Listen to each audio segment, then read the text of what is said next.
Bienvenue sur la quatrième partie du vidéoblog de la part de compagnie Sagapotour sur les 30 endroits intéressants à voir sur Bratislava.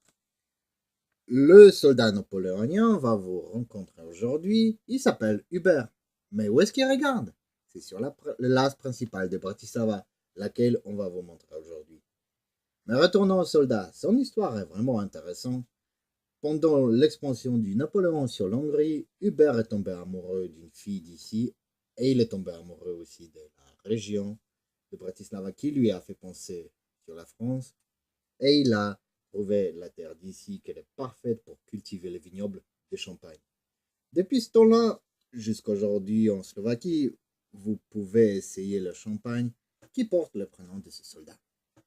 Le bâtiment qui se trouve derrière lui, c'est l'ambassade de France où en 1847 vivait et travaillait Anton Grigorievich Rubinstein, qui était le premier recteur du conservatoire de Saint-Pétersbourg.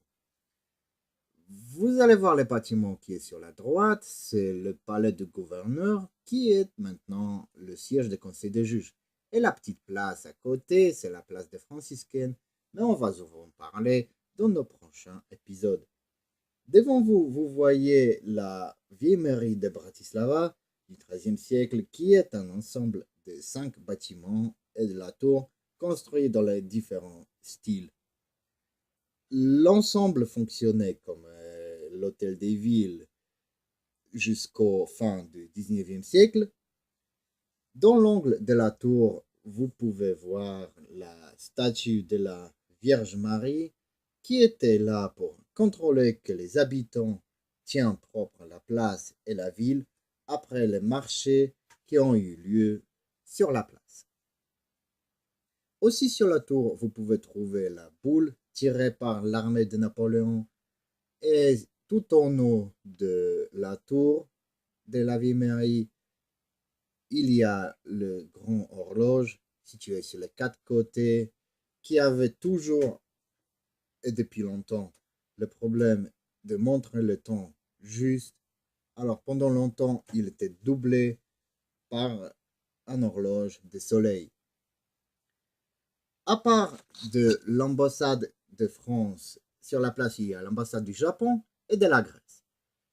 Là, au fond, vous voyez les bâtiments construits en style art nouveau de 1911. C'était le palais de la Banque hongroise de l'échange. Et à côté, c'est le dernier palais sur la place, c'est le palais de Paludiae. Maintenant, on est au centre de la place. Vous voyez la belle fontaine, c'est la fontaine de Maximilien II de 1572. Et lui, il était le premier roi hongrois couronné à Bratislava. Comme nous avons dit avant, la place était un endroit de marché. Alors, dans l'histoire connue par les différents noms, comme Marktplatz, Franz-Josef-Platz, Hauptplatz, Rathausplatz, place Masaryk, même place Adolf Hitler, place du 4 avril, et depuis 1989, c'est tout simplement l'Arne Namestier, ce qui veut dire la place principale. Ça sera tout pour aujourd'hui. On attend vos commentaires, vos questions, vos likes. Souscrivez-vous sur notre chaîne des Sagapotour. Et à bientôt.